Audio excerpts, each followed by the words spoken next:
Hey, good morning, folks. We're going to do some artwork today. Give me a moment here to check in to see if I am active or not. If you're catching this after the fact, you can check in to see if. Yeah, it sounds going through very loud and clear.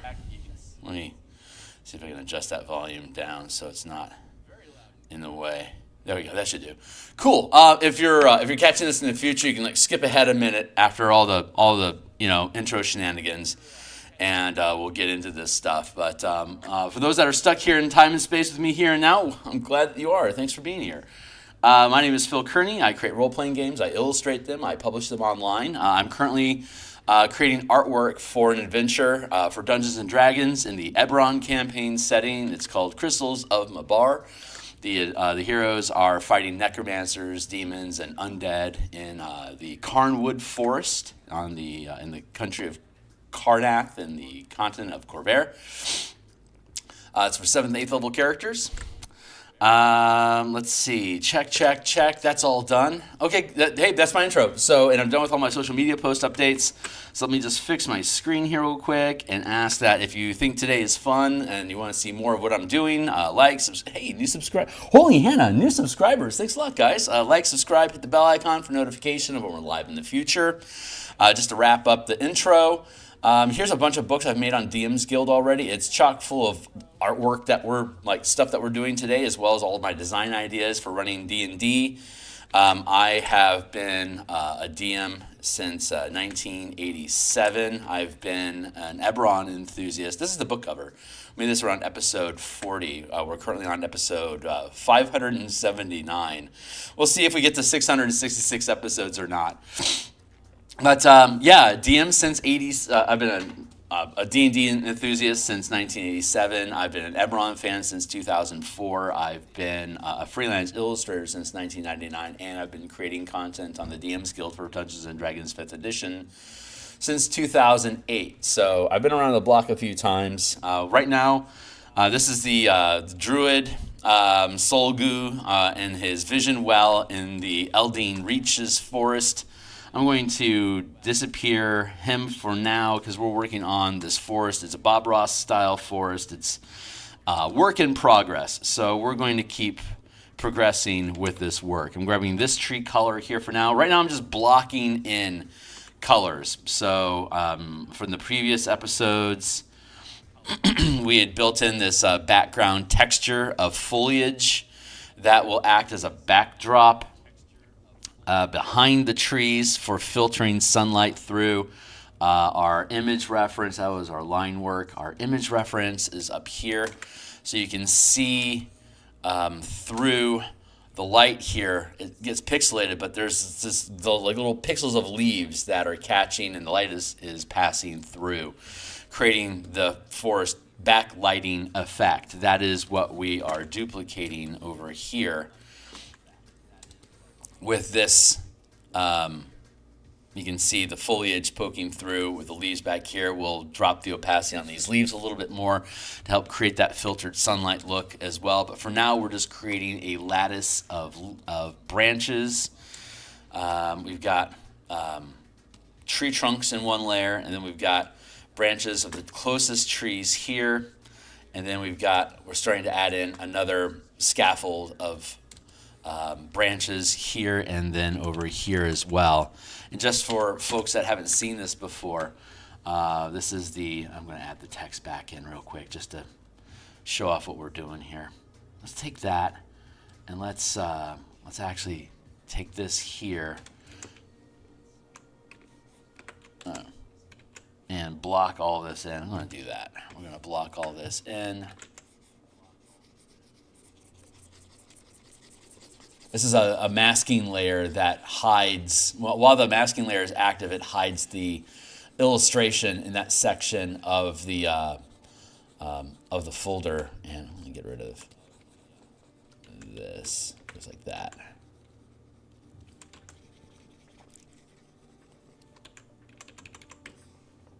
We can go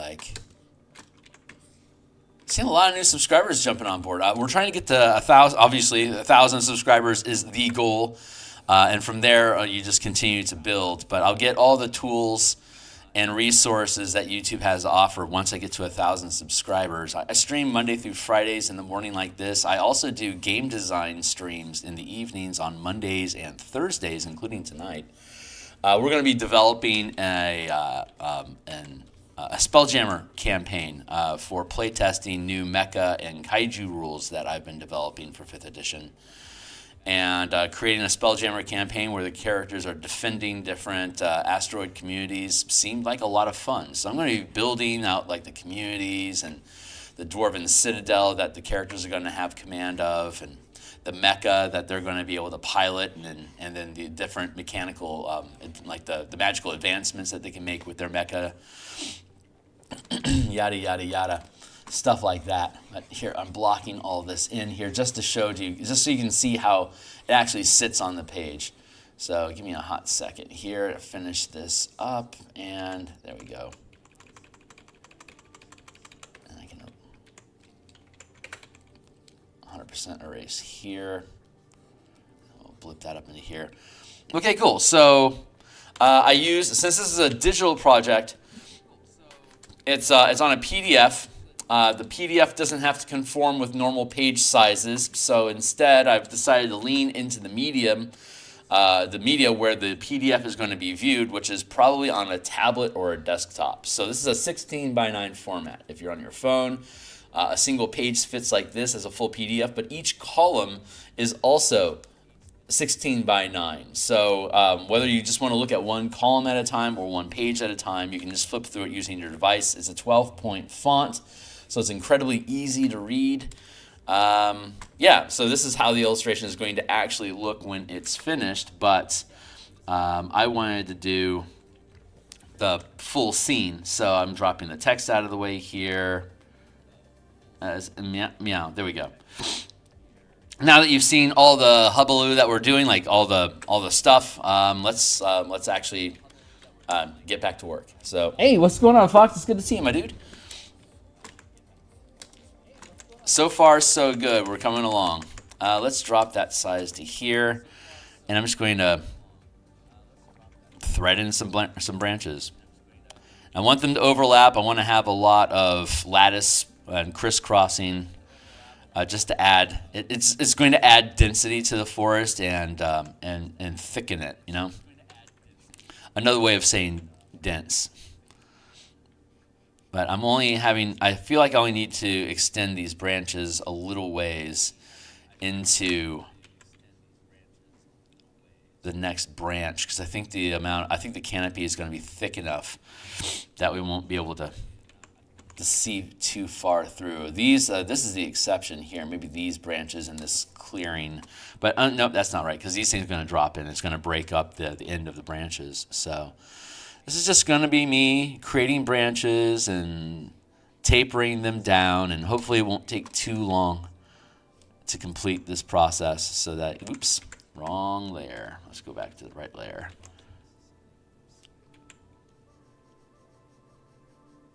Hopefully this won't take too long this morning so we can start adding in fully the actual canopy, the leaves.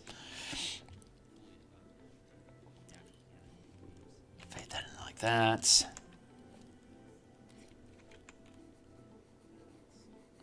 Obviously there's a lot more canvas going on here than we actually need for the illustration sitting amongst the text, which is great. I want to overproduce so that I'm not stuck with like this one angle, this one position, and it doesn't look quite right. I want to be able to switch those things up and move things around. So this is going to work out for us, and we're just working our way through the tree line here. Just boop, boop, boop, boop, boop, boop, boop, boop, like that. And we'll just trim it down a smidge. Boop, like that.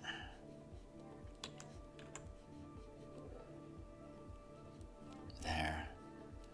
And yeah, honestly, the more convoluted and interconnected and messy it gets, the more it feels like an actual forest.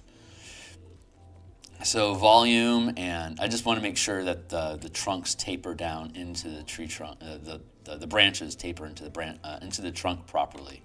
so it doesn't become a sticking point for your eye to be like, what's going on there?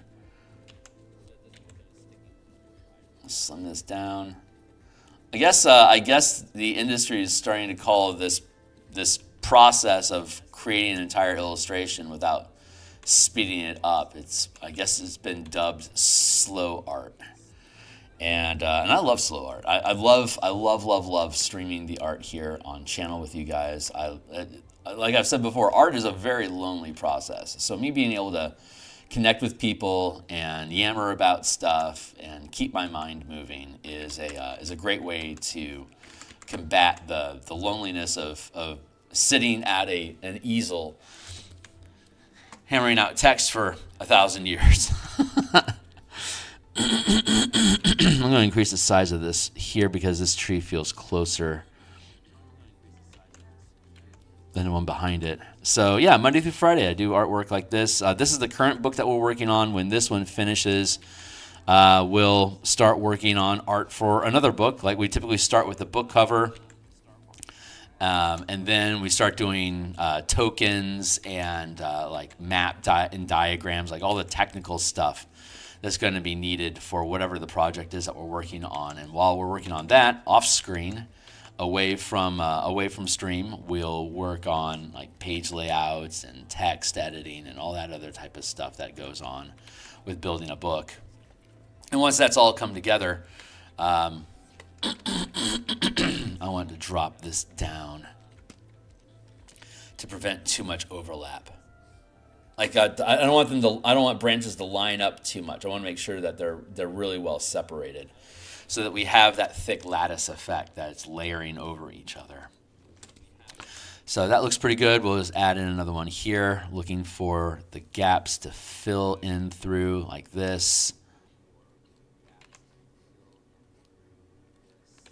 And then we thin them down again, just work on tapering.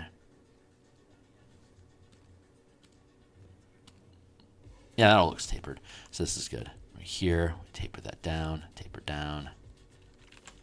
Get it cleaned up. And we're almost done with these branches, so it'll just be another few minutes of just me basically picking away at them a little bit. But this slow art is intended just to show the entire process, which is kind of what I do with the entire... I wanted to start a stream because I wanted to show people how much work goes into creating role-playing game supplements, and the artwork that goes with it. I think we're in a very fast culture right now, like a lot of instant gratification, a lot of immediate needs met. Press a button, get in a picture, and I think the joy of production and creation is being lost out of convenience. So I just wanted to create an environment where I can demonstrate, like, you know, how long it takes to actually do quality work. I like to consider the stuff that I do quality work. So forgive my back patting of myself. But yeah, I think I do quality work, and I think it's because I take the time to make sure that it is good before I publish it. But obviously, there's a lot of details that go into that. There's the actual design work, the writing of the concepts, play testing it, which is what we do on my Discord channel. So you're welcome to join in there if you're interested. The link's down below. Like that.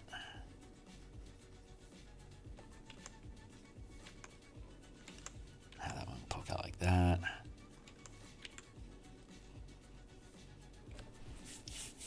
Yeah. Forest and trees and stuff. I think I'm pretty good with that. And then, let's see, we got another layer we need to add on. So we can fill in through here, like that.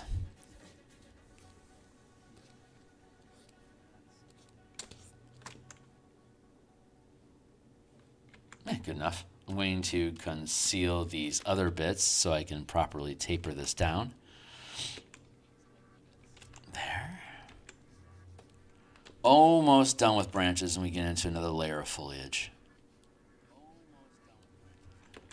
So we do this technique here, this process here right now isn't specifically a Bob Ross thing, because Bob doesn't have to worry about cleaning up branch widths and stuff like that, like we do with digital, because the tools that he uses are more elegant and flexible. But the general vibe and of effort and hopefully the end effect will be very similar to Bob Ross. Hey, what's going on? Hey, how do you keep your detail level consistent throughout the whole painting? That's an interesting question. I work in layers, and I make sure that as I'm further away from the piece, that the size of the brush that I use on the branches and the foliage and whatever, that it remains consistent, so that there's like what lines will exist in this background, that line width remains steady, so that your eye is going to register that like the same sort of patterns closer to the camera are bigger and more detailed. So the further away from the camera the image gets, the smaller and less detailed and generally less saturated the colors are and the shapes and the forms. So I just use the brush toolkit that I'm using is that's a 20 pixel line. So, or sorry, a 35 pixel line, because up here on my toolbar, it tells me that's a 35 pixel line. So as long as I leave that line steady, everything should be fine. I don't know if that answers the question the way that you needed it answered or not. Let me know if I need to clarify or, ask a different way. Sometimes that works for Phil.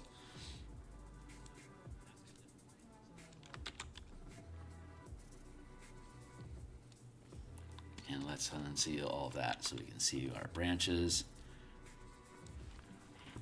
Yeah, excellent.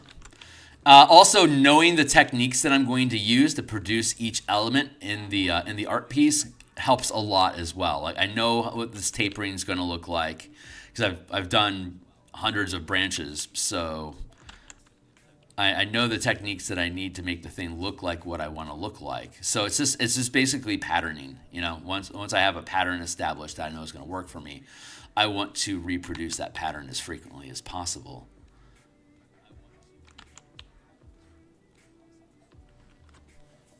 There we go, like that. And we have one last layer, this tree over here.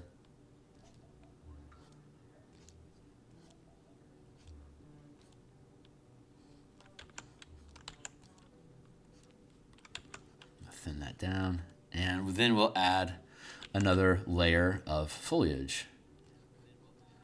So this will have two layers. It's going to have a back layer of leaves, and then it'll have a forward layer of leaves with slightly different. Should have slightly different saturation, a little bit difference in contrast. We'll see how it turns out.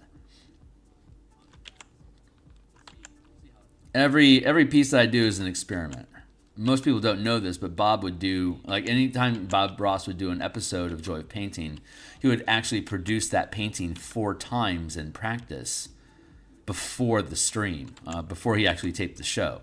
So by the time he's working on the 5th piece on camera, he already knows the mountain goes here, the branches, like the waterfall goes here, and blah, blah, blah. Like he's not just randomly creating stuff and all just works out to be amazing. He's practiced the piece that he works on, and he's done it enough that he can move quickly through it because he only has a half hour. So he wants to bang those pieces out, and he's developed, he practices and works with the specific illustration to the point where he actually can speed run through it, knowing what he's going to do without any contemplation or actual mistakes. So the mistakes that he makes is, oops, I put this in a different spot than it was supposed to be, or this ended up smudgier than I did in practice. I have to adapt, right? But it comes across as you can just be, intuitive and spontaneous and create these things, and it'll work out. And I haven't practiced this illustration before, but I have the benefits of Photoshop. So if it doesn't work out right, I can fix my mistakes. I don't need to perfect this image before I stream it. I can just do this, raw and live with you guys, just building things as I go, which is what we do with all the art that we do on the channel here. We're just making it up as we go along. And that's the real, I think, beauty of illustration or sculpting or whatever, that you're experimenting with effects to try to produce the results that you want. You know, to make the image that doesn't exist, to be able to photograph something that isn't real.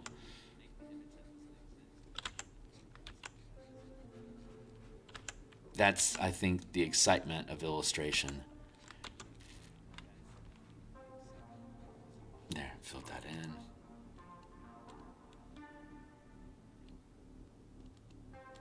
That feels pretty good.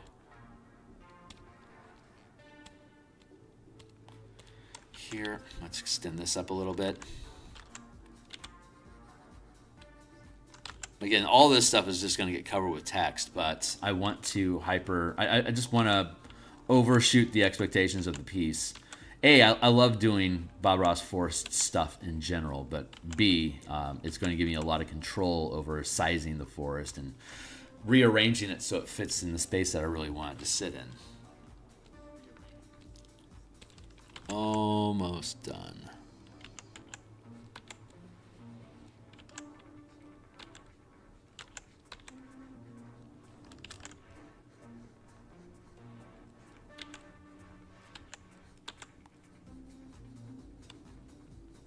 I don't really have to worry about like which tree is in front of the other. It's just a network of interlocking branches that that is just establishing just volume on the page. We're going to worry about these two central. We're going to make these central trees special. So we're going to grab all of these and like this one. Hold on, let's extend this out a little bit.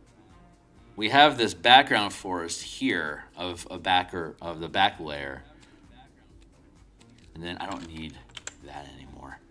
And now we're making another layer, another group here, which is going to be the midline trees. Here, background trees, and then here's our foreground trees, which we'll develop separately.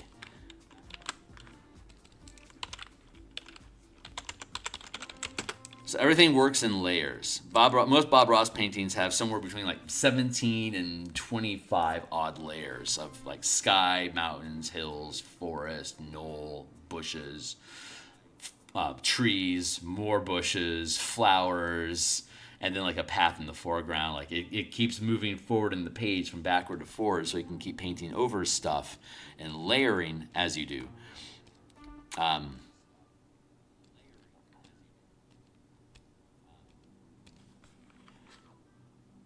Let's see. That's going to be a group. I'm grouping all these branches separately so that I can start layering leaves over them.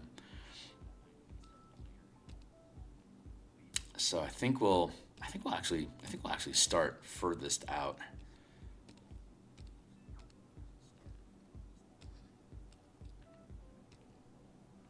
So we'll start with this tree here, and we'll start layering our way in. Let's grab our references. And let's dive into the piece here. Since I don't see color, I use photos for my color references. And this RGB slider up here in the right-hand corner, this is my color vision. So I know that's like a very desaturated mid-tone green. But I want something that's a little bit sharper, a little bit more saturated than that. So I'm going to probably have to see if we can find. Yep, all of that background stuff is too desaturated, and this is too sun-kissed. But you can see it has more saturation than the background colors. The only problem is it's too bright. So let's see if this here, that feels pretty good. Let's go with that.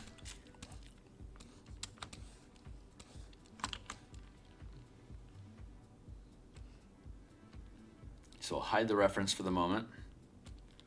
Add another layer for branches. This is our brush set that we have. I actually think I want to use this conifer brush this time. I'm going to fluff it up a little bit. So this is the brush that I'm going to use for foliage.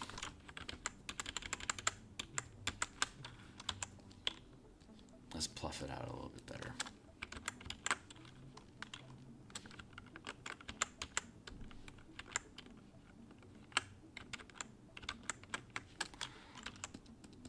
stuff like that.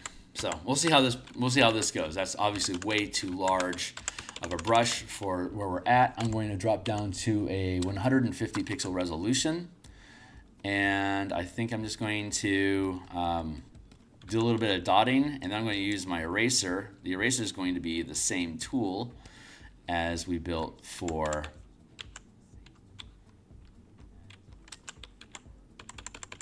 same 150 pixels, so I can tap at this and erase some of it to pixelate it. See how that turns into foliage. So I'm going to just first start off and just cover the area here. Everywhere there's a branch like this, I just want to start putting in, I just want to start dumping pixels. And we'll have the chance to carve it up and straighten it out as we go along here. So I add in a bunch of pixels here, and then I can break it down with the eraser here to make it more spotty. I can craft the shape of the branch and the curve here. So when we come back through, we're going to kiss some extended branch lines through these, as like kind of like Bob does with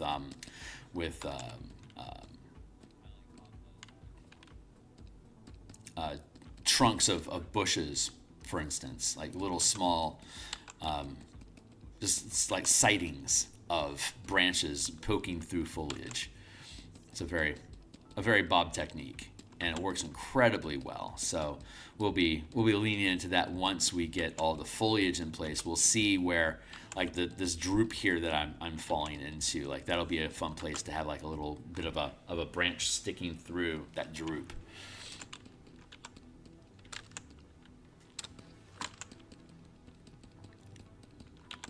I only need to really extend, I want to extend them off of the length of branch that we made. I don't need to go too far with it, but the layering of multiple branches against each other will start thickening the density of that, of all of this. And I'm putting them on separate layers, so that I don't disrupt the texture of something that's further back while I'm working on something that's closer. It allows me to use the eraser tool without like necessarily damaging over here while I'm working on this, if there were overlapping layers, right? Because I'm going to get to a point where like here's our next one that's like flat out just overlaying what we're doing right now. And if I didn't use separate layers, that would be it'd be really difficult for me to be able to break these things up into individual shapes.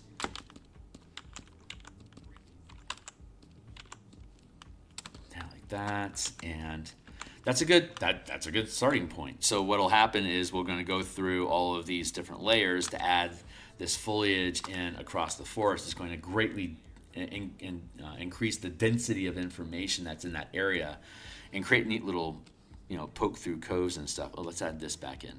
See, the amount of density here is increasing to the point where like light is filtering through these things. And if I drop the opacity on this just a smidge, it pushes it back a bit, like that.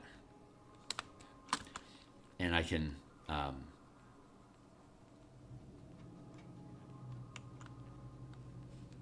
layer over it. Sorry, words escaping, brain mush.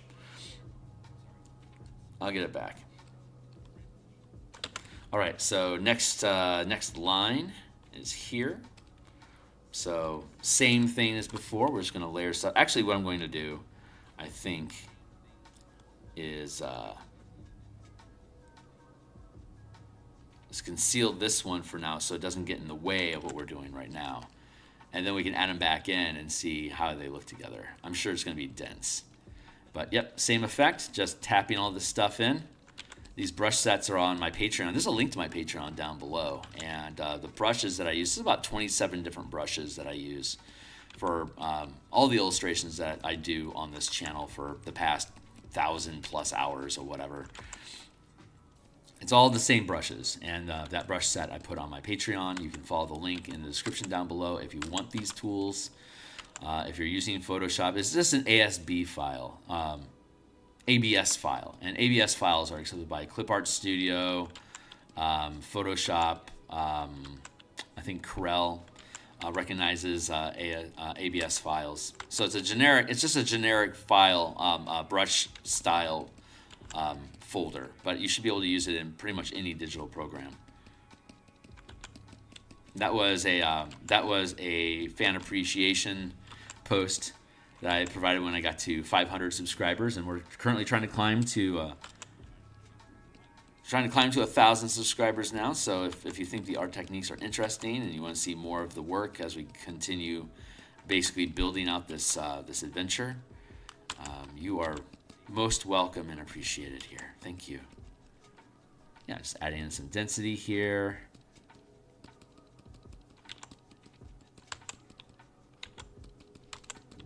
That.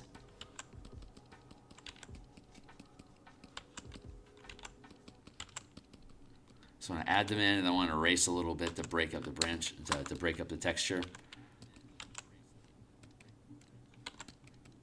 Like that. See?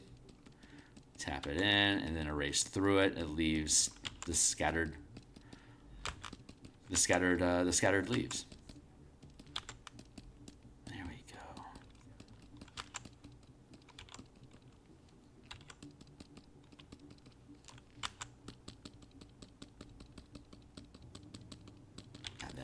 Start erasing at it.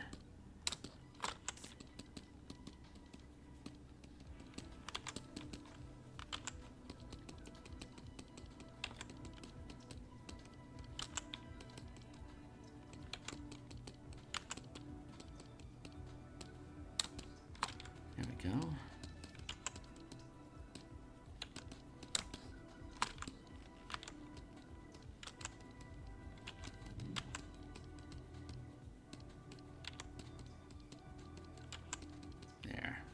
What's up? Well, hey, what's going on, Pins?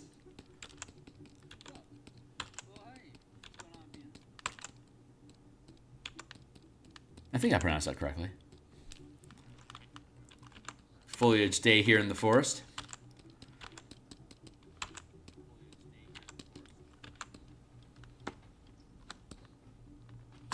Oh, the campaign.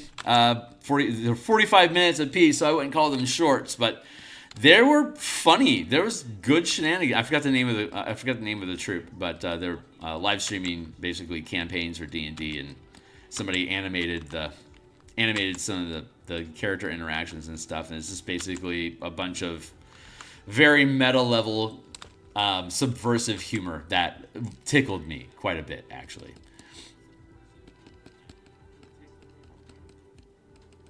I'll put a topper on that. That feels good.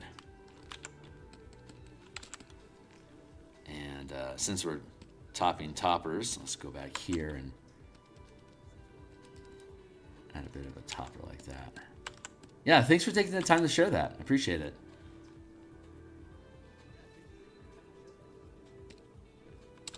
There's our foliage layering so far.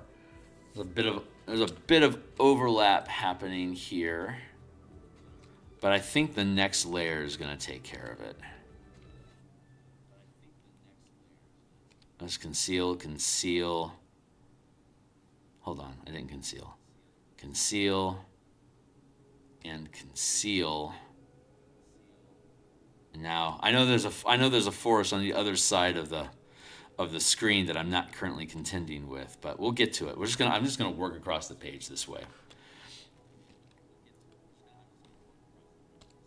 There.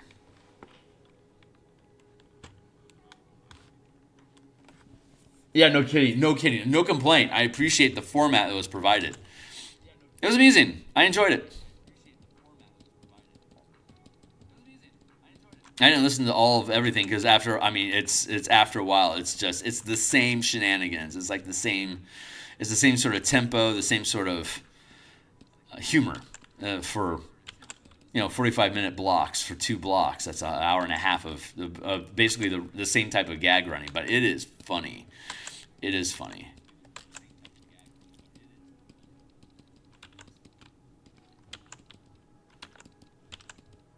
Subversive humor has its own limited scope as well.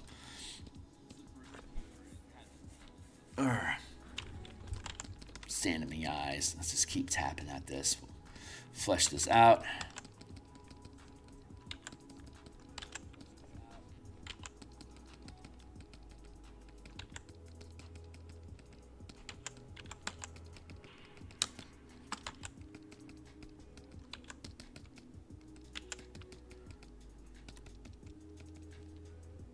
And we can start working our way down the tree on the other side. Actually, I'm going to start at the bottom here and work our way up.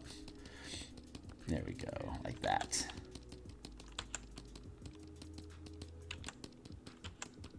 So, Thorbeck is interested in your art. Well, cheers. Well, Torbeck is welcome to tag in anytime. I don't know who Torbeck is.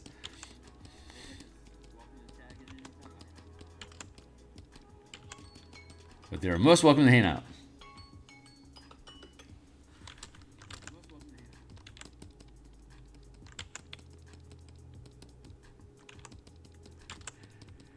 There.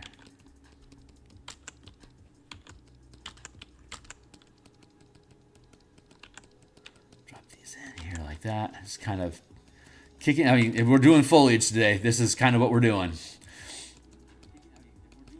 It takes a while to do it all, but the end results should be pretty good.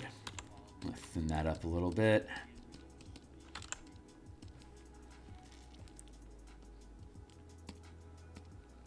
See, it's starting to add some density there. There's a couple blank spots in here, like here and here, here and here, like these little blank spots. We'll probably add. So we have a pretty big difference in value from where we are here and like where this is here, right? You can see like that's a big. It jumps from like 87 to 178. So that's basically a 100 pixel jump. I could do a midpoint like a 120 or 130. Saturation and have a midline between that I could then, like, for instance, let's drop this down like this and to here and then here like that and that and that, a little bit of pop, yeah, something like that. I could do that. I could create that color and then I could drop down here.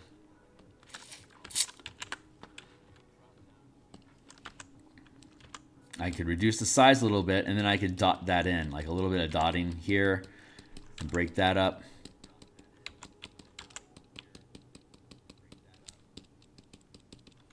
Just to break the space between and those gaps, to add in just a little bit more color information. That doesn't need to really have any justification of why it's there, because it's far enough back with enough overlap.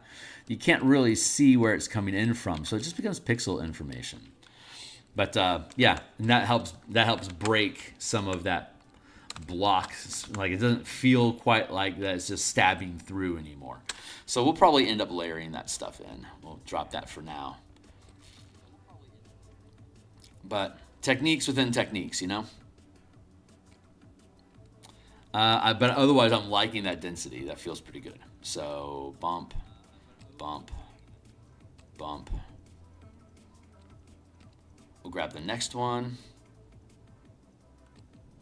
which is here. Conceal. Continue.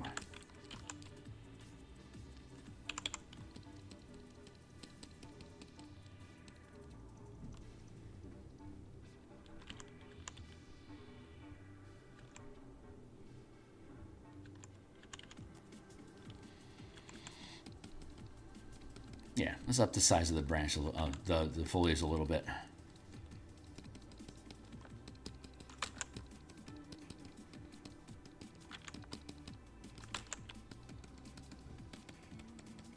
Do a little flump like that. Much trees, much wow. Sorry, man. It sounds like you were making a reference joke to the stuff. I don't remember the name of anybody. That's a me thing, not a you. It's been a few days since I watched it, and it was such a high amount of just snarky shenanigans dumped in on top of each other. I just couldn't remember it.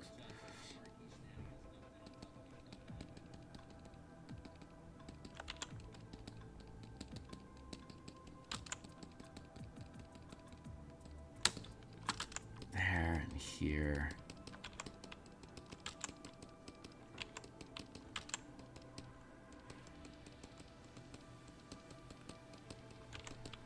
Tap, tap, tap, taparoo.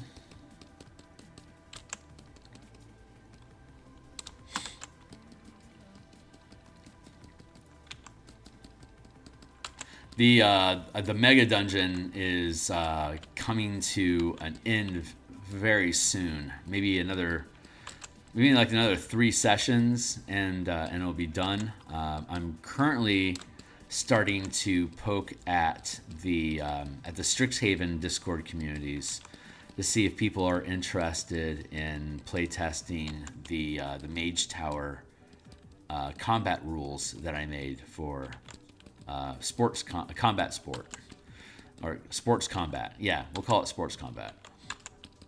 But hopefully I'll be able to pull in 4 or so people to do some testing with that. I don't know if it'll work or not. I don't know if there's enough interest to be able to find people to play. But basically converting like a rugby type sport into 5e combat action economy, to build characters to compete for points in a PvP, non-lethal PvP environment that could be the framework for a Strixhaven campaign. There we go. I like how that's looking. I don't know if I'll find enough people or not, but I'm hoping so. So I'm going to start putting out a feeler to see if I can grab some people, so we can bounce from the mega dungeon into Strixhaven Mage Tower and see where that takes us. Let's leave that out for now, and let's go back to here and here and here. That's feeling pretty good.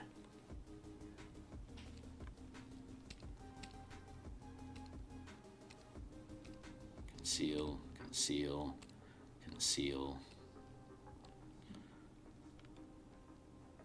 Yeah, that was good. Here, do it again. It's gonna do it again. Over and over until it's all done.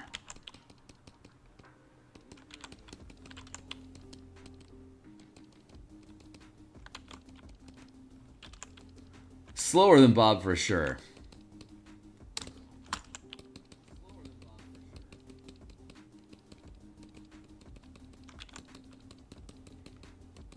But you can see where like little branches and stuff can like branch off into these patches of foliage. It's pretty natural. Push that down like that.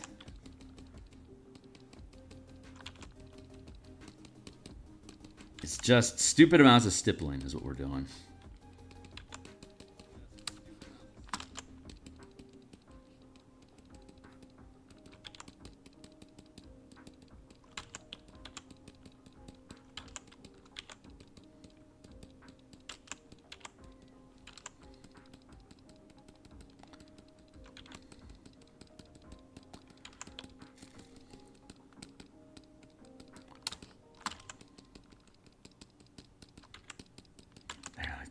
Separate those a little bit, break them up.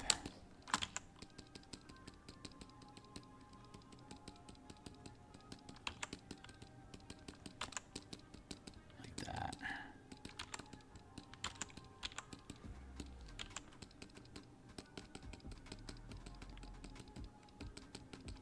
Break that up like that. There we go.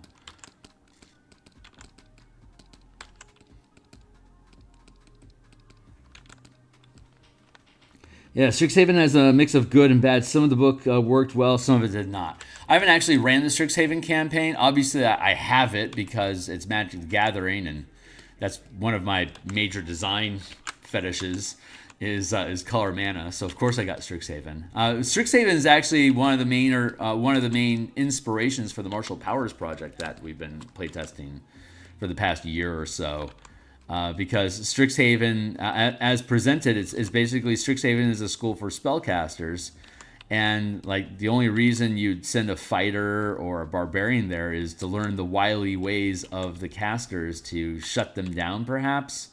But when you convert all characters to having a mana source, a mana resource for their abilities and powers and spells alike, Strixhaven becomes a school on how to control and develop your mana pool.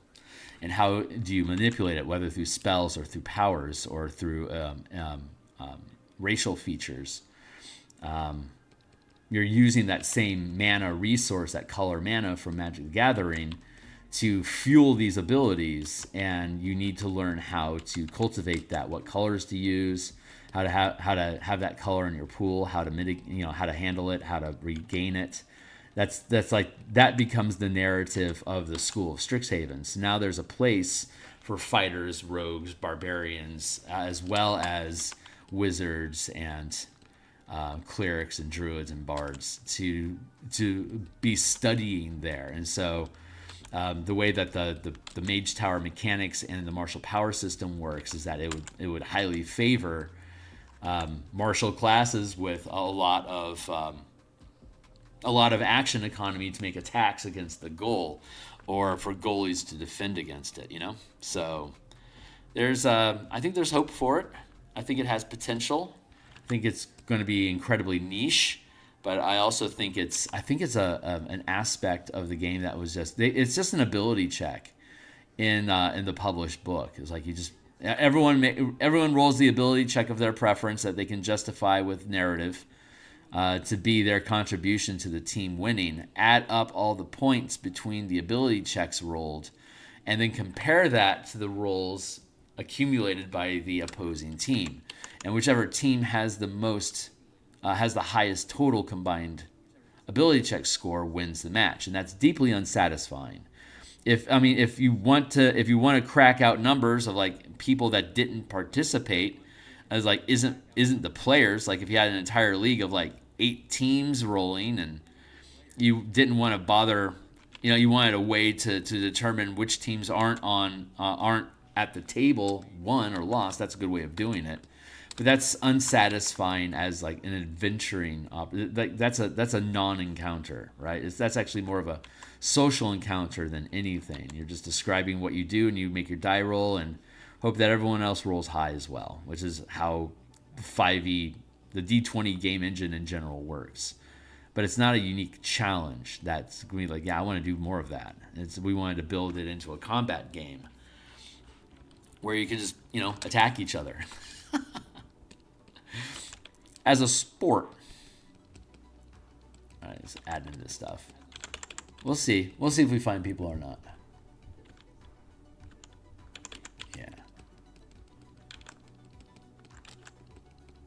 Yeah. Similarly, it's important to make sure that the eraser remains a consistent size. So the brush that I'm using is 175 pixels, and the eraser that I'm using is 150 pixels. So there's a little bit of difference in size. But that's like sometimes you want to have the exact same size for your eraser and your brush. Sometimes you want to change the sizes up. Just depends on the vibe and the look and the aesthetics that you're going for in general. There's no real rule about it. That's just how I find it works. Like your assumption is that they're going to be the same size. So as you erase information, the holes that you create are the same size and shape as the paint that remains on the page. And that creates a pattern without necessarily having to say this is a pattern. Your eye will pick up on it. Your eye's amazing. Your eye picks up on all sorts of subtleties. And it might not necessarily feed that information to you directly saying, hey, boss, I'm tracking these 5,000 things. Only one of them is relevant to you. But it's tracking them, and it sees them, and it knows what's going on. So learning how to play with the eye and what it perceives is a pretty significant aspect of developing art style. What can I do that I can produce that's going to be aesthetically pleasing that the eye will just accept as logical? Once the eye is sold, you can do pretty much anything that you want. Social system felt tacked on, but the stuff about being in school was solid with a few tweaks. Adventures itself was meh at best needed. Yeah, it's a really good framework. I think they built a good environment with a lot of very baseline tools that gave you too much work to basically build. Like, they didn't teach you really how to do it. They just kind of demonstrated what it's like, but there's a lot of stuff that you can infer and develop off of that. So no complaints really.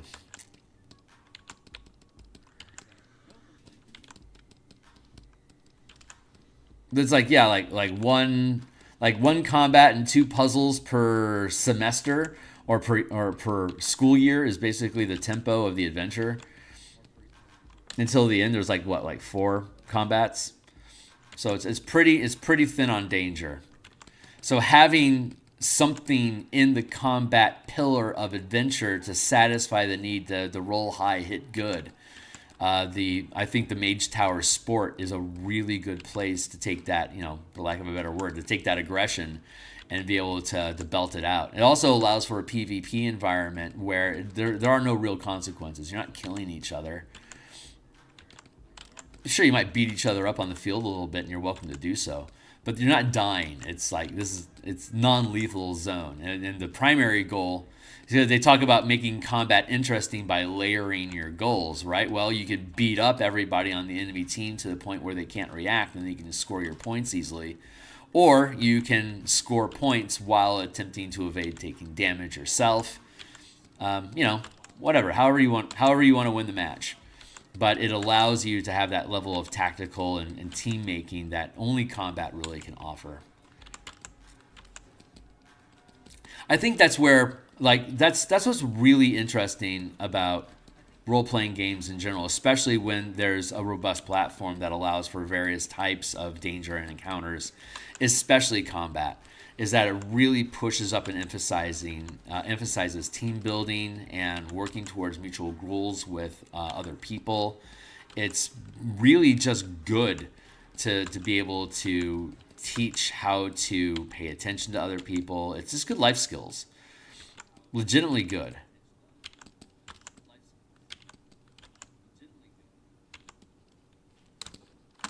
Hey, Block. Yeah, Harry Potter pace. Right. Like only a few places that are considered fight, mostly investigation and problem solving or whatever in this year problem with big climax in the end. Yeah, right. But I mean, yeah, that's an effective format. They have effectively taken that Harry Potter format and converted it into a D&D setting. That is a legit accomplishment. It is actually pacing with how the movies do. You're absolutely correct. Not a lot of danger, just some occasional jump scare type encounters, and of course, boss fight at the end for the climax. You're absolutely right.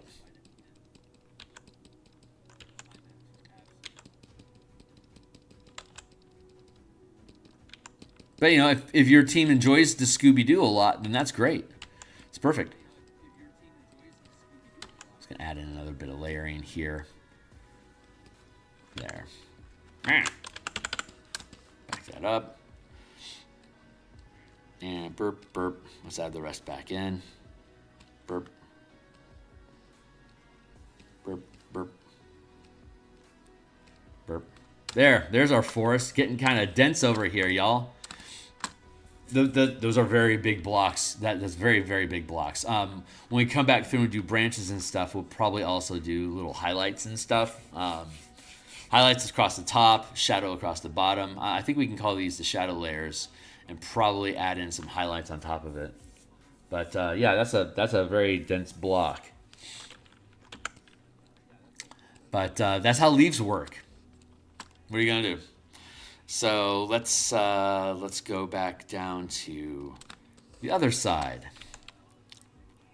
I'm going to conceal. Actually, yeah, we're going to work our way back. So we're going to go from the middle of the page and work our from the edges of the page and work our way back to the middle. So I'm going to conceal all of these.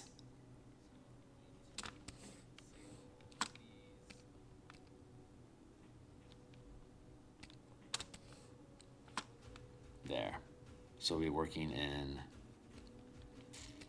this space.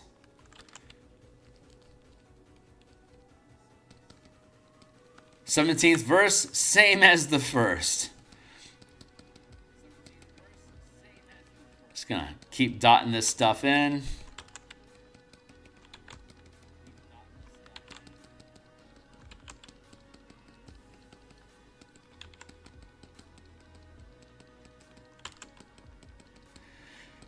But I mean, building a sport and then building the combat mechanics in the 5e game engine, first you have to have like the actual rules of the sport established, like real world, so that they make sense. And then translate those into the game system and then see if it's fun.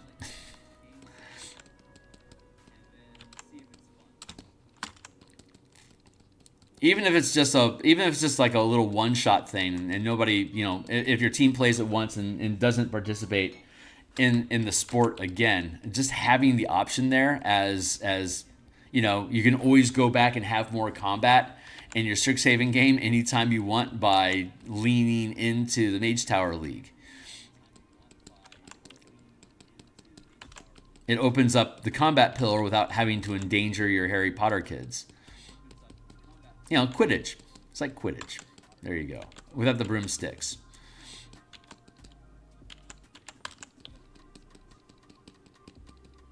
Dot all that in there. Hit the erase tool a little bit.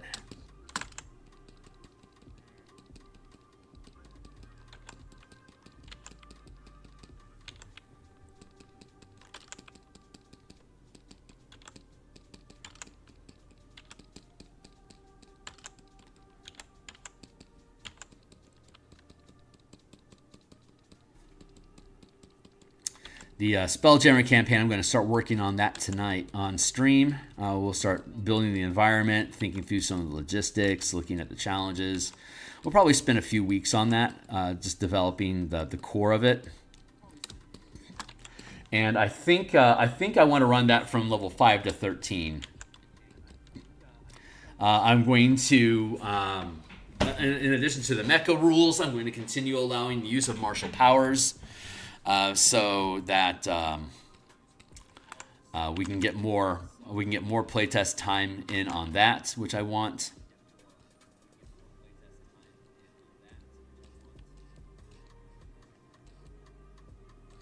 And it'll give players more options with their mecha. So we'll have martial power options for expanding powers to use while piloting. Just like spellcasters can cast while they're piloting, the marshals will be able to channel powers while they're piloting if you want to use that system. And I will strongly encourage participants to do so, just for the knowledge and just more time spent in play to make it a better product.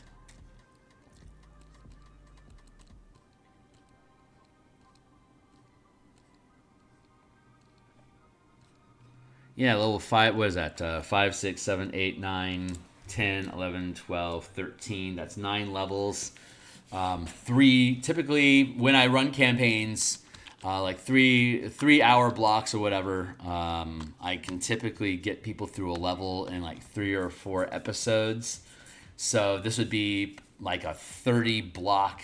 This would be a 30 block campaign, which means 8 months. If it starts in February, it'll take us to October the following year to complete it. It's a pretty long timeline, but I think I'm in for it.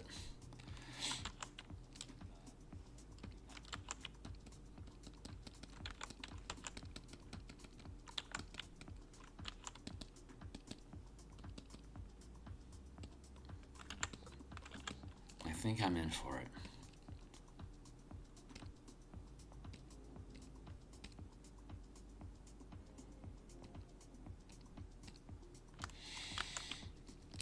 All right, let's keep at it. Endless pixels.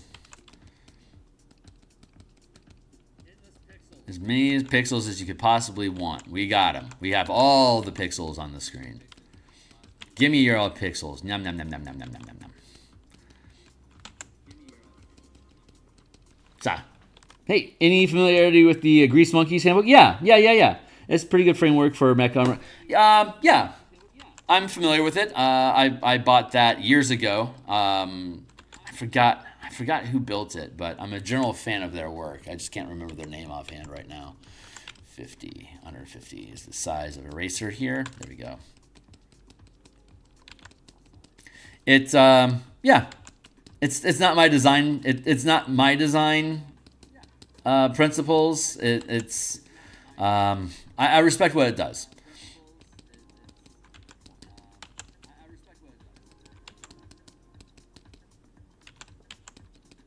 It's also been a while since I've looked at it, but I know it has like modular vehicle design and some basic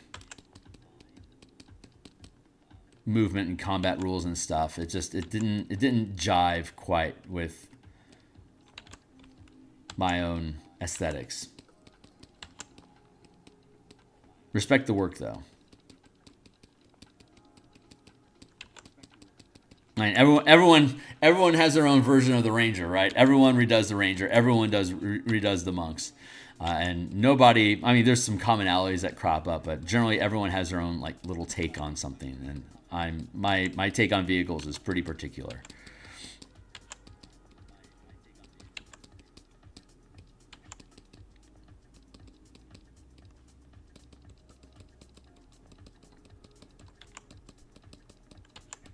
But that was like a 2000. I want to say that was like a 2016 publication. That was like a real early entry into vehicle combat for 5e. It's respectable.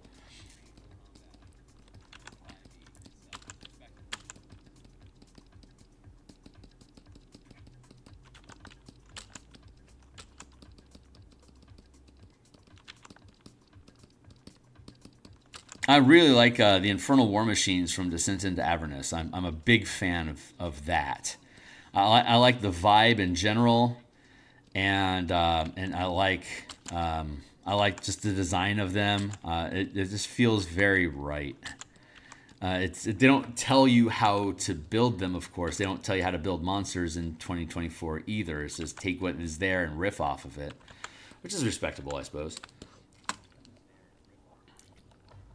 But I prefer the show don't tell approach. Let's keep layering in these leaves.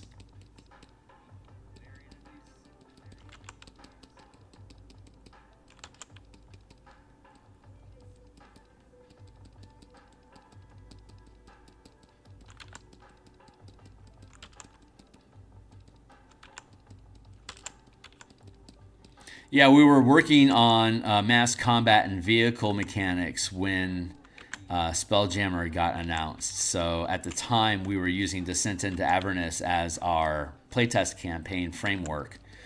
And so we were...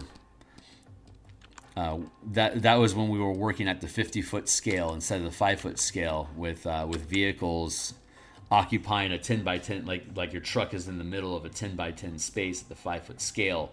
So it's in a 50 by 50 square.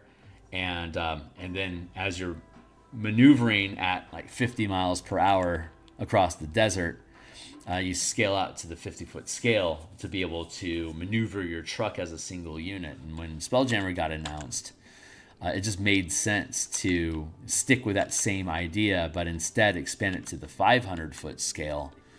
And it worked. It worked incredibly well. So the fighter craft that we developed is actually just give Infernal War Machines wings, and now they're fighter craft like X-wings and shit instead of trucks. So that was the root origin of that, which is why we knew that the fighter craft would work well in this system, and then we just had to develop a means of spanning from one scale to the next so that we could operate at the 50, 500, and 5-foot scale simultaneously. And that ended up working out really, really well. A lot better than we expected.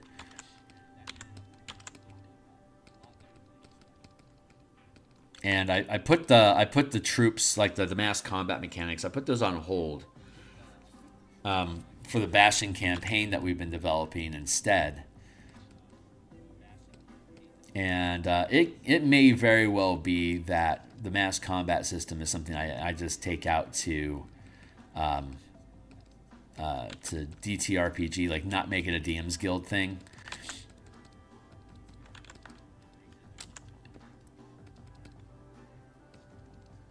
I love the 5e game engine, but the reason I use DMsGuild so much is because I love the IPs. I love the MTG IP. It keeps me kind of locked in to the DMsGuild if I want to, quote unquote, officially produce stuff for Magic the Gathering. And so I want to create all these rule books for the Bastion, because the Bastion system isn't in Creative Commons. So if I want to use the Bastion system scaffold for the Bastion campaign system, logically it's going to end up being on the DMsGuild. And I'm fine about that. I'm not salty about it at all. Give unto Caesar what is Caesar's, I say.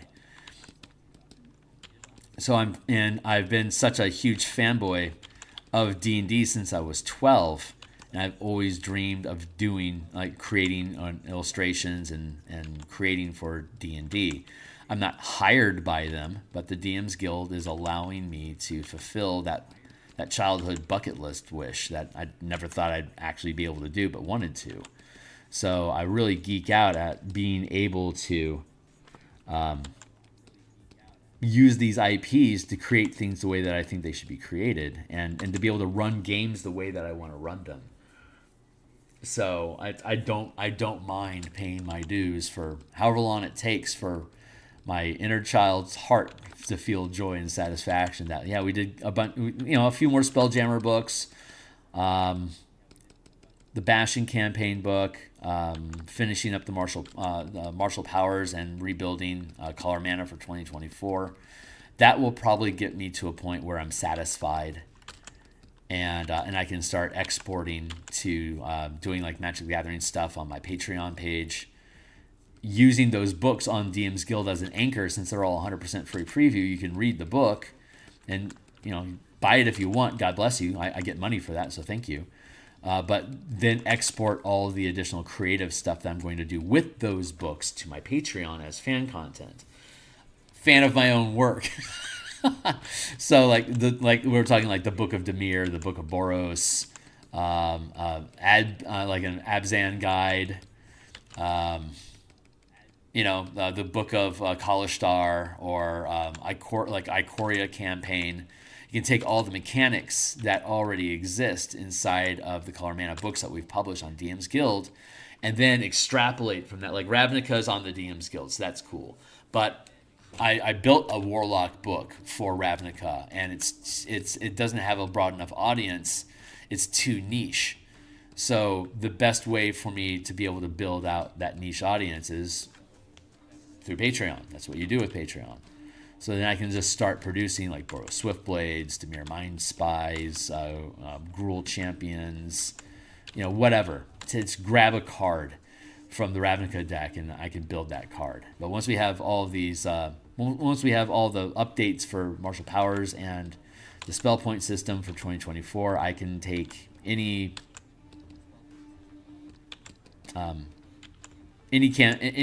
world setting that they build for Magic the Gathering, I can convert it into the D&D 5e game engine very easily. So I'm really looking forward to that. It's going to be a lot of fun. But that's like 2 years down the road.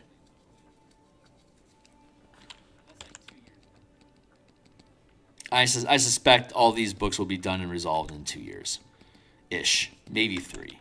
But once I do, I'll have more flexibility of like, do I want to do stuff on the DMsGuild? Do I want to do stuff on DriveThruRPG and my Patreon? I'll have built out enough that I won't be necessarily bound to the DMsGuild. Like I want to do a 5e version of Avatar the Airbender, using elemental magic instead of color magic, using the same martial power system and mana point system that we developed for color, but just do with 4 elements instead. And that would be something that I would do on, that would be specifically DTRPG, and as a Patreon project that I could potentially kickstart. I don't know how in vogue 5e is going to be 3 years from now, so maybe I'll have missed the boat. I always seem to miss the boat on like what's popular and what can I cash in on. I just kind of like what I like and just do what I do. And maybe it'll work out or not, who knows. But yeah, I love elementals as like the core gods, and like shaman and what is it? Primal magic and elemental magic as like the source of magic. It's just Wizards owns Magic the Gathering, and I knew a way to create a color mana system, and using spell points. And once the book, once they put out Ravnica, it was pretty evident that Wizards wasn't going to. What is going on? Something weird just happened.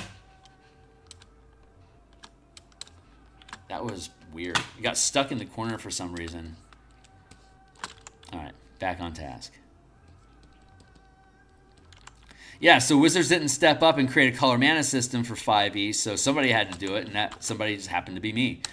So I built that out, and because I'm a big MTG fan. I don't play Magic actively. I'm too busy. But I keep up on the meta and status of different card sets that are coming out and all the bits. It's a hobby I don't participate in, but I keep my hand on the stick a lot because I like the narrative elements, and more than anything, I like translating it into the 5e game engine. It just seems incredibly logical to me that Wizards would be invested in making a role-playing game out of Magic the Gathering if they could, and the color mana system is like, yeah, you can use the 5e game engine to make Magic the Gathering. I don't know why you aren't printing money with that right now. Okay, so we have all that foliage done on both sides, so now let's add them all back in and see how dense our forest has actually become.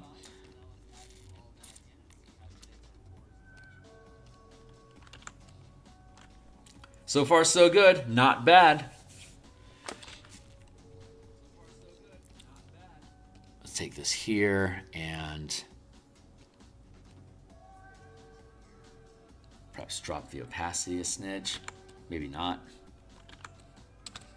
All right, we'll also want to start breaking down differences in lighting in here, and I think I can probably, yeah, let's go back to, let's fold this up. And let's get back into this now that we actually know where our gaps are. You can drop this down to 100 pixels and then just start, I'm going to put it at 125. And start peppering in this mid-tone. I want to drop down the size of the eraser.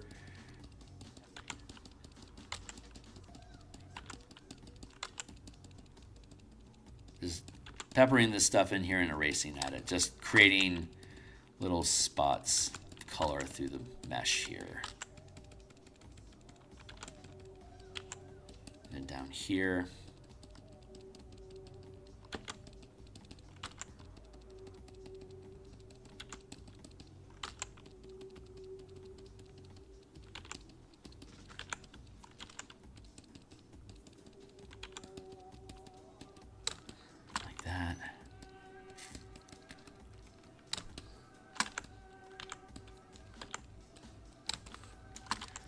Here, let's dot some of this stuff in.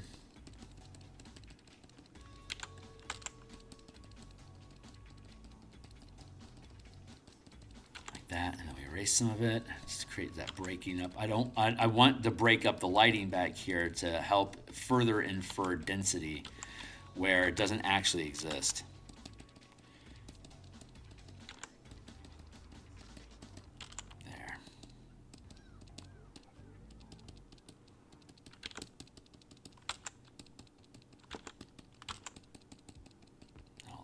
Here, erase some of that, and then up in here.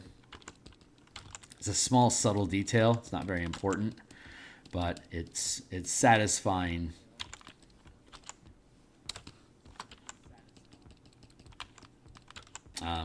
There's a button inside of me that gets pressed when I'm content with like how much stuff is overlapping and like the density of stuff. Like there's this, like the little dopamine button is like, good job.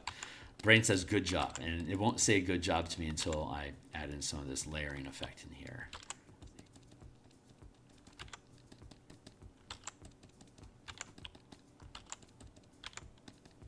There we go. Okay, so that's a lot of density. What we're going to end up doing is probably as a separate layer unto itself, overlapping all of this forest is going to be highlights that we're going to just run as a single layer across all the branches that are poking through that could potentially be catching some sunlight. So it's just going to be a single layer of dotted highlights, but I'm not there yet. This is where we're at right now. I need to work on this piece, and that needs to be darker than it is. So let's peel this open. And we're in luck. It's already a single layer. So we're going to go find our references real quick. And we're going to find a darker tree color than what we're operating inside of here. Timely timer. Oh my God, it's 7:51. Okay, well, I guess that's where we're going to leave it. So when we come back tomorrow, I got to cut out of here to go to work. I've got a day job. I do this Monday through Fridays in the morning. It's my wake up, and this is basically paying myself my dividends of giving myself that creative kick in the morning, so that I don't have to wish that I was painting all day, so I can actually be true to my work. And if I'm too exhausted at night or I've got things going on, I know I at least got something done today. So I get stuff done every day, Monday through Friday in the morning like this. And then we do game design on Mondays and Thursday nights. And since this is Thursday, I'm going to be back on. We're going to start developing the Spelljammer Storm King's Thunder campaign, like I was discussing. So we'll be back tomorrow morning. We'll be back tonight in about 10 hours. We'll be back on working on Spelljammer campaign design. We'll be back again tomorrow morning to continue working on this forest. And if you think this stuff is cool, like, subscribe. I'm trying to get to 1,000 subscribers so that I can get all the tools in the toolbox that they make available to YouTube creators. And check out my books down below if you think they're cool and you're a D&D guy. If you want to buy them, God bless you. You can support me on Patreon, which is linked down below. You can join my Discord for free. I'm going to hit save, and I will catch up with you guys in 10 hours. See you later. Thanks a lot for being here. Cheers.